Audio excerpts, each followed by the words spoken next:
I believe in team human. Like I love humans. I think humans are great. Like it's another tool. It's amazing. We're going to use it. The people who use AI are going to be the ones who win. Like who uses AI in our company? Everybody. For what? For everything. It's like, but just don't trick people. So just like one use case, make it simple, make it stupid. Just sit down for 2 hours and talk to the chatbot.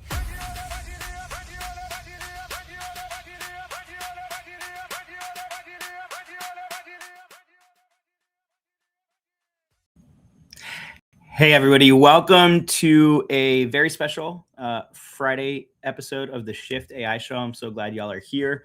Really excited for this one. As you can tell right now, over here, I don't have Chris with me today. He is going to be sort of joining us in a moment for the interview, but he's not with us live today. But that's all right because the content is going to be killer and I think you're going to love it. Chris and I actually had a chance to sit down with Evan Carmichael last week and chat with him for about 25 minutes or so. And it's just incredible, the insights and the things that he has to say about how entrepreneurs and small businesses should be approaching AI and how they should and shouldn't be using it. The answer is not always yes, use it. And you'll find that out. But I'm really excited for y'all to dive into this one. So I'm not gonna do too much aside from setting that up. But I do want to introduce Evan really quickly in case you're not familiar with him. He built and sold his first biotech software company at 19. By 22, he was raising venture money, and then he found the thing that actually fit him: helping people believe in themselves. He runs one of the biggest entrepreneurship channels on YouTube with more than 4.5 million subscribers, hundreds of millions of views. He's written 4 books, including Your One Word and Built to Serve. Gary Vee calls him the DJ who inspires people. I aspire to have Gary Vee have a nickname for me someday. Ed Mylett calls him the modern day Napoleon Hill. He trains thought leaders through his Movement Makers program. And here's my personal favorite part of all of those accomplishments. He's been an AWeber customer for 21 years. That's almost as long as we've been around, save about 7 years. But he's been around for about 75% of our own history. So that's pretty incredible. If you're not already following him, I'm going to drop his website, YouTube, Instagram in the chat so y'all can check him out and make sure that you're following him. His content is incredible, as you're about to see. So let's roll the tape and check it out. So I know that you've been talking to people in your community about AI, and you have what seems like a pretty rational view on it from my point of view. So to set the table, I'm wondering, on the scale from AI doomer to AI super-optimist, where do you sit? Oh, what's the irrational view? Is it the robots will kill us all? Yeah, this Or it's going to solve every problem in humanity. Those are like irrational. the two irrational.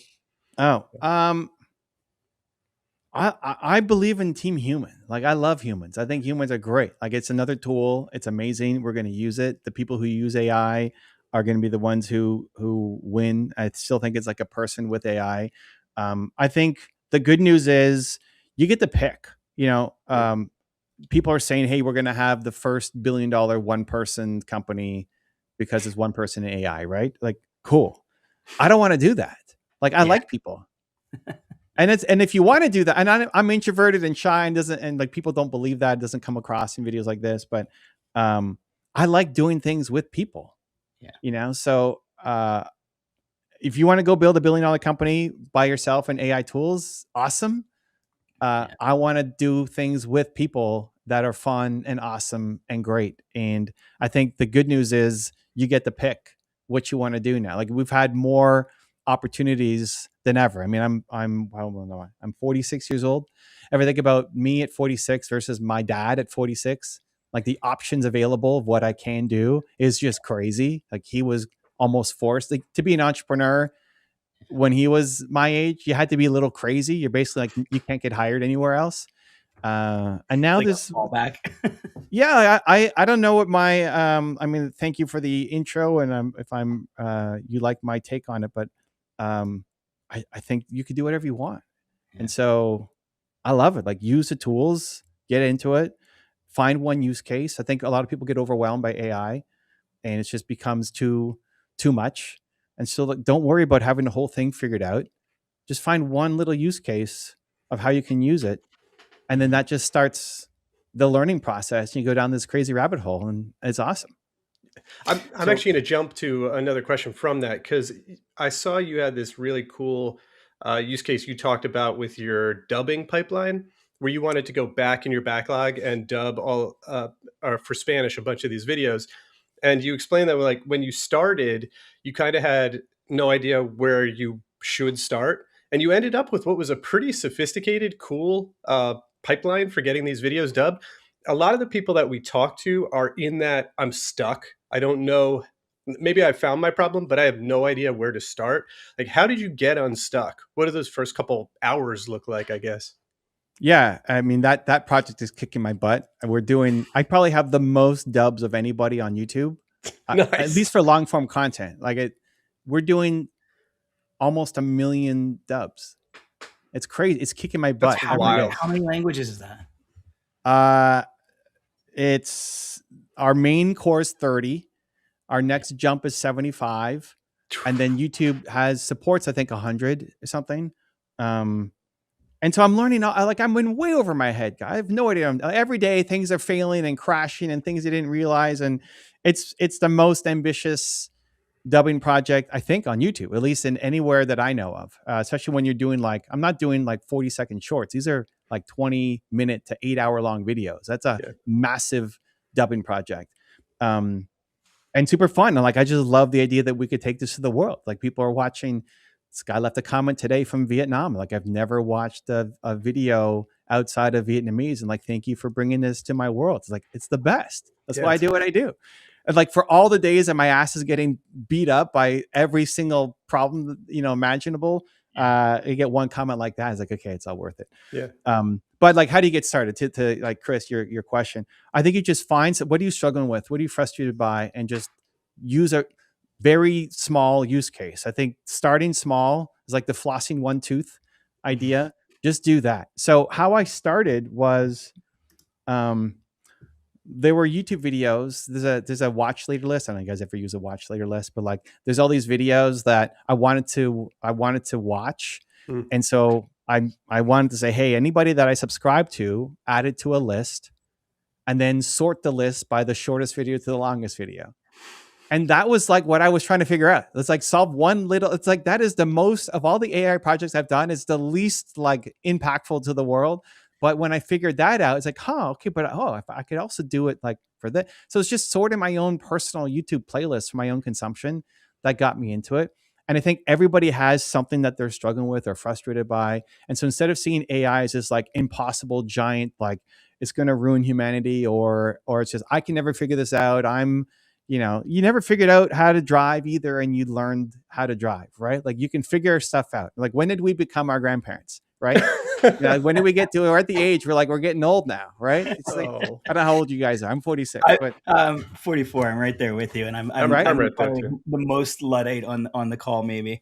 But it's funny too, because I think it's perfect for this audience, because we're not trying to teach our audience to be that first $1 billion one person business. I mean, hey, if they do, I hope we get a nod, but we're trying to teach them how to, they're small business owners, they're entrepreneurs doing 10 different roles. And how do you take certain parts of those roles or entire roles off your plate where you're not doing it anymore? And I think I like that approach to it. It's just, what's something that I can use it to accomplish that I don't otherwise want to do, or that I might otherwise not do. You weren't going to produce that many dubs of your YouTube content manually, right? Yeah. It's when people ask me, how do you use AI? It's I don't even know how to answer that question. It's how do you use electricity? Yeah. Everywhere and everything. Yeah. How do you use the internet? Yeah. Everywhere. Right. And so, but then that's not a great answer, because, so what do I do with that, Carmichael? Yeah. Right. Okay. Well, what are you struggling with right now? What do you wish you had an answer to? And there's probably an AI assisted solution, whether it completely takes it off your hands or just gives you a boost that can support you. That's the first starting place. One, because it's a real problem, and two, because now you're kind of into it. Your biggest problem, I care nothing about. The dubbing thing, you guys don't care at all about. So me going, I mean, maybe you do, I don't know, but did it at least seem like we were interested? Yeah. Yeah. But it's like when somebody says, well, what book should I read? I don't know. What are you struggling with? What book should you read? I don't know what the Bible. I don't know. I don't know what to tell you. Because it all depends on what you're struggling with. And so same thing with AI. It doesn't need to be some big, scary, impossible thing. Just start with whatever you'd love some help with right now and build a little thing around that. And then that leads to another thing and another thing. And now the snowball's rolling. Like the hardest step is just the first step. People just don't have any momentum. And so, I mean, even your show, right, is great. Like, why are these guys who have an email software that I've been using for, what did you say, 21 years? 21 years. That's crazy.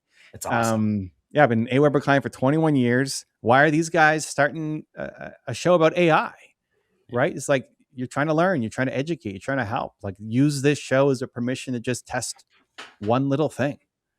And if it works a little bit, awesome, then keep going.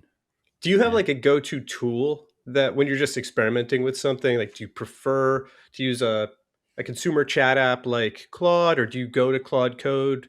Where are you playing with AI? I think the easiest point is the chatbots for anybody, right? So like, it doesn't super matter on the chatbot side. I mean, we all have our preferences. I might be pissing off the community, the AI people, like saying it doesn't matter. But like, when you're getting started, whatever, use ChatGPT, use Claude, use Gemini, just get going, right? Like, the biggest thing is just to get going. Right now, I use, I'm heavy in the Google ecosystem, obviously because of YouTube. NotebookLM is a monster. Gemini is awesome. All the connections you can do between all the Google properties is really killer, and you just discover all the integrations. But especially because of NotebookLM and YouTube, that I'm heavy on the Google side. And then Claude we use a lot for the coding side. But like, the coding is great. Claude Code is a beast, and it's probably not where you should start. Right. No. So we could nerd out on Claude Code forever. Like, I got 2 max plans working away here, doing different things. Fable got taken away from me. I'm very sad about that. Yeah, I know. I'm so pained by it. Still, every day I wake up and check. We were about to cover it on this show when that like after hours Friday news dropped, and we're like, well, quick pivot. But it all depends on the audience, right? Like, we start talking about that, you're going to go over the heads of most people, and we can nerd out on it for days. But you think about people here, like, you're an entrepreneur, you have a newsletter, right? You're using AWeber, I hope. If not, you can sign up and get going and use it. I'll be the plug man for you guys. Great. How can you use AI in your newsletter?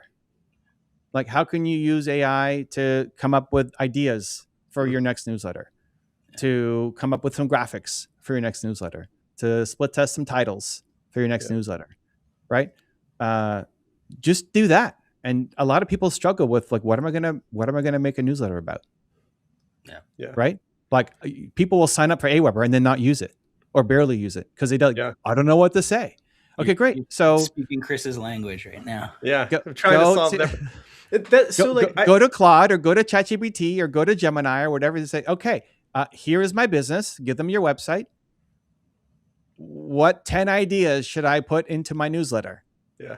And it'll come up with 10 ideas. editions right there. Yeah, that's great advice, man. And the thing that I really love about it, Evan, is we're like similar age, and that type of thinking reminds me of why I fell in love with like technology and the internet when I was young. Like, this idea of tinkering, having a problem, and then just like trying something. And if it works, it's awesome. And if it doesn't, you haven't really lost anything. I think like that's such a great attitude of find a problem, see if you can solve it. Love it. Yeah. And so, like, we picked a newsletter one because obviously people watching this care about newsletters, but whatever your struggle with is, you're struggling with sales. Like, hey, I'm not closing enough. Okay. You could take the transcript of your sales call and put it into Claude or Gemini or ChatGPT and say, here's my sales call.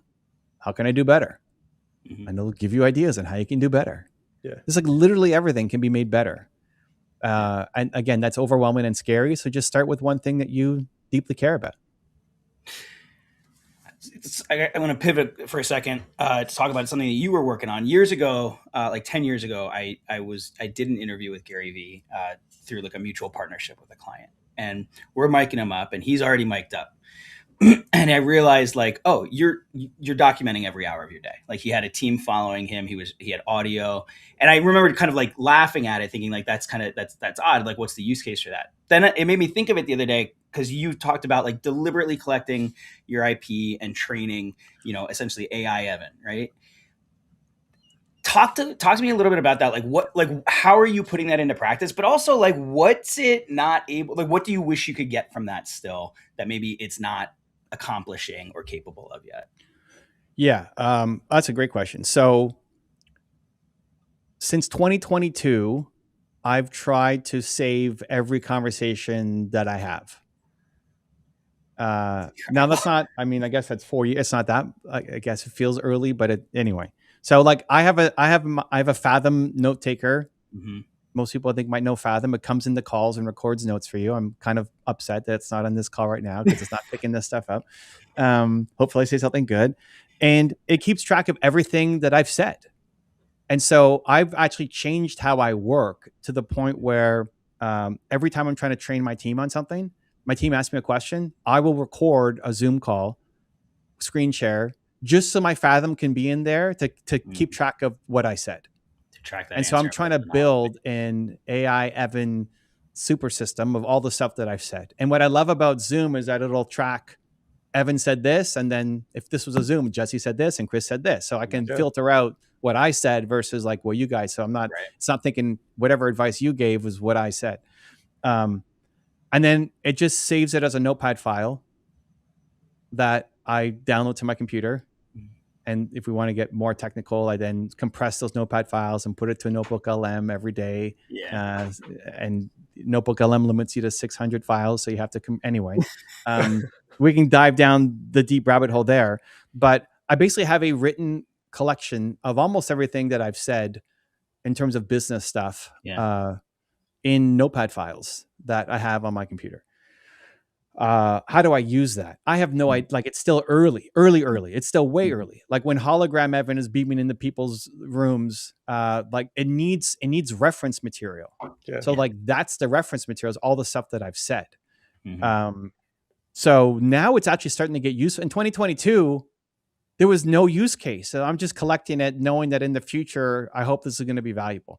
Now, the best use case I can think of is I put them all into a database, NotebookLM, and then I can query it. And from there, I use that for my YouTube scripts. We can use it for our AWeber newsletter. We can use it for like a whole bunch of different cases. As we go forward in the future, AR, VR, hologram, third worlds, like whatever, it needs a knowledge base to pull from. And so for the people who are starting to take it more seriously, I mean, we talked about like beginner basic blocks, like just start using some of the tools. But when you want to start taking it more seriously, having a resource pool of all of your stuff. So the easiest starting point is like you've written books, you have any kind of manuals, you have some PDF downloads, you have your website, you have your whole collection of newsletters, right? You've sent out newsletters, I hope. I mean, if you're using AWeber, your YouTube videos that you've made, like all of this stuff that's probably like all over the place. Right? It's like, where's my book? Oh, yeah, I don't know. It's in like some folder over there. It's a mess, right? Organizing that somehow is fantastic because whether it's NotebookLM or like whatever the thing is in the future, it's still going to need to plug in the data. And so having your data together is going to be valuable regardless of like what you plug it into eventually. So, yeah, I even thought about AWeber. Like, how many newsletters have I written in 21 years? A lot, like there's probably some great stuff in there that we should export to a NotebookLM and save it that we can reference again in the future. And just a neat thing that we have seen some people who are using newsletters as part of their corpus for the things that are training. You actually have an awesome signal of quality as well that you can associate with it because you can give it both the content and the open rate or click rate as a signal of what people thought of it. And the models are smart enough that as long as you explain what the inputs are, they understand and treat something with a higher open rate or a higher click rate or whatever you set as your engagement metric as more representative or more interesting to your audience than something with a lower one. You could do the same thing with traffic to blog posts or whatever, feed it that stuff and not worry about the complex algorithm in the background, but just give it those things and let it figure things out. that's a newsletter's great source. Yeah. I mean, you think about that. Like I've got 21 years of data in there. I don't know what it all looks like, but open rates on emails and click-through rates on CTAs, just having that data is valuable. That might be a next YouTube video. Like, hey, start my YouTube video with this, or start a new newsletter with blank, right?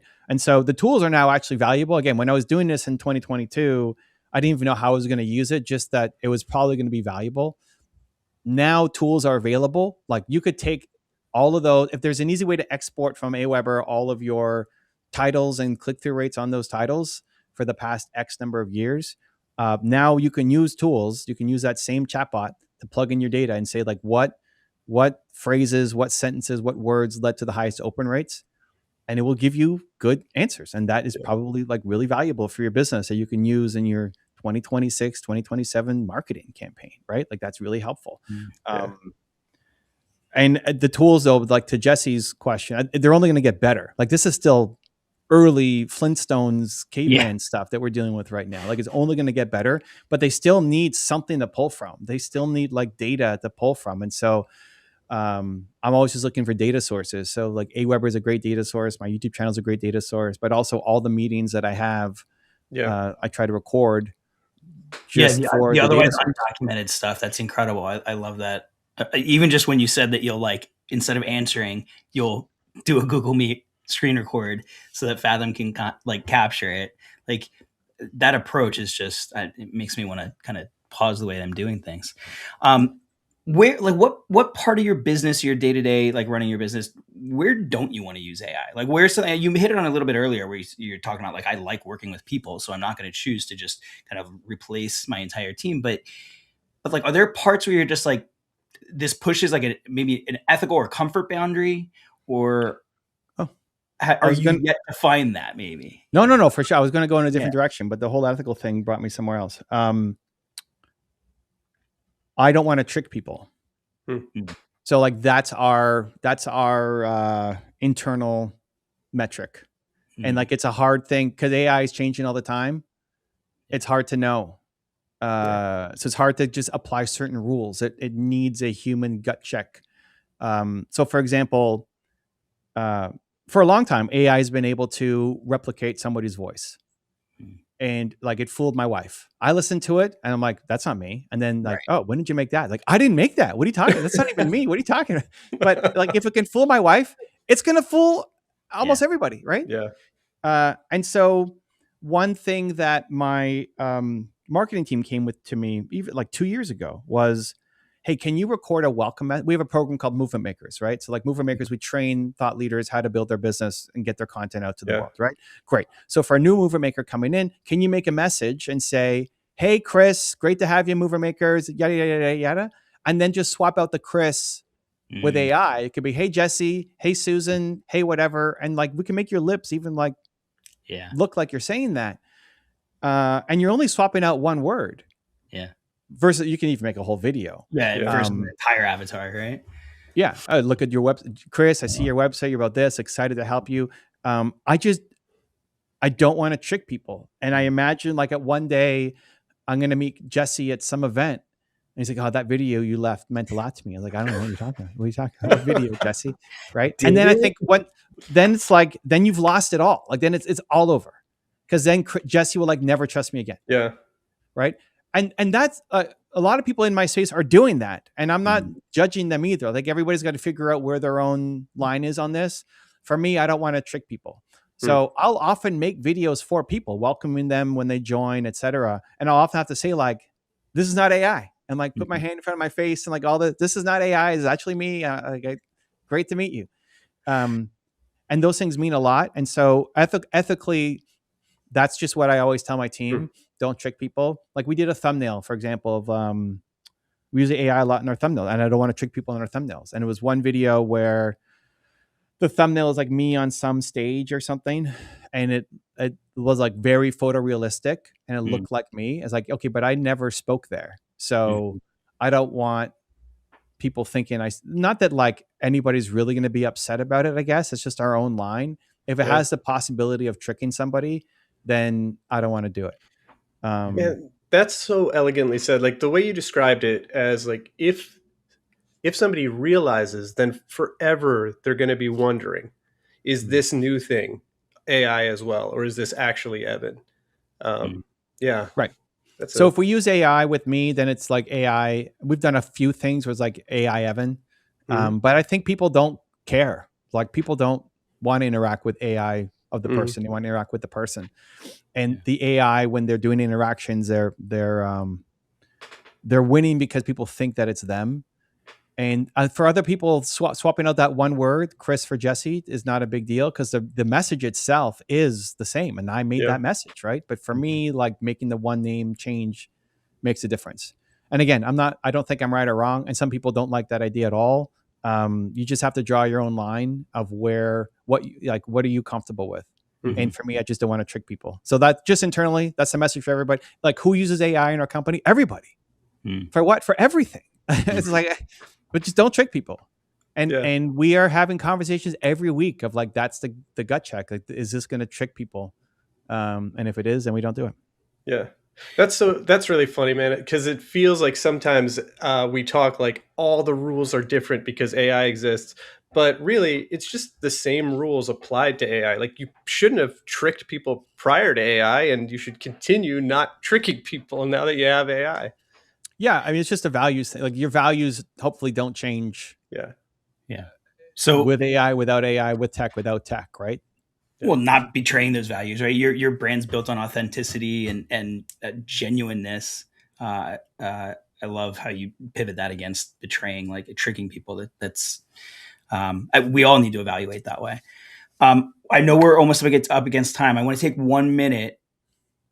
You talked about movement makers. I'm curious, like the types of personalities and behaviors that you're seeing in there in terms of AI adoption and how you're incorporating that without giving away the secret sauce, but also just generally when you've talked to thousands of entrepreneurs and small business owners, what are the characteristics necessary, the behaviors or the traits that should be developed to succeed in incorporating AI into your small business? So, I mean, mover makers, it's fun because I help people mostly with like YouTube that then allows them to go and be on every platform. And YouTube's always been the place. If you want to build a brand, you need to get on YouTube and build it. It's better than Instagram or TikTok or whatever else. And what's been fun this year is that YouTube actually became the #1 place for AI citations from social. So YouTube used to be Reddit. Yeah. YouTube passed Reddit this year. Oh, wow. So YouTube is being referenced and cited more than Reddit, and definitely more than LinkedIn, and definitely more than like TikTok and Instagram and even YouTube Shorts, right? So YouTube long form content is the #1 source for social citations. So if you're trying to get ranked in AI, like you want to show up when somebody types, "What newsletter should I buy?" Right? You want to be showing up there. You need long form YouTube content. So that's super fun and like on trend for 2026. But in terms of applying it to your business, again, I go back to like how we started this. Use this show as the permission to just do one small thing, take 2 hours on a Friday and just sit down with it and find one challenge that you're facing right now. And if you don't know what to ask, say that. Like, I don't know what to ask. I'm trying to grow my business. I don't know how you can help me. And then it will come up with stuff. And then you just pick, and then you go down the rabbit hole and like you find something. Like it's really like, do I need a newsletter for my business? How do I grow my business with my newsletter? I bought AWeber. I love Chris and Jesse, but I'm not using AWeber enough. Like, what should I do? And it'll give you 5 things, and just pick the one that you like. Like it's literally that easy of you just sitting down and starting a conversation. And if you don't know what to ask, just say you don't know what to ask. And it'll start pointing you. And then there's like no right answer apart from the one that right answer is the one that you feel connected to. Like if it says, make a newsletter about this, like, oh, I like that idea. Okay, let's try that. And then you've set up a newsletter. Maybe you haven't sent out a newsletter in the past 6 months. And now you finally got a cool idea that now you sent it off. And now you got a little more business coming in. And you can now replicate that 10 more times with new ideas. And like now all of a sudden you're using AI for your newsletter. Yeah. And then that's it. Maybe I could do this for it just explodes out from there. Right. So just like one use case, make it simple, make it stupid, just sit down for 2 hours and talk to the chatbot, and you'll get some ideas you can start implementing. And then you can graduate to the more nerdy stuff, but don't be intimidated by it because you just need to get started.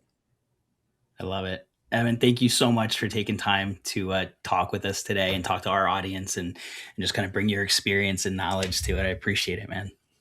Thank you, guys. It was fun.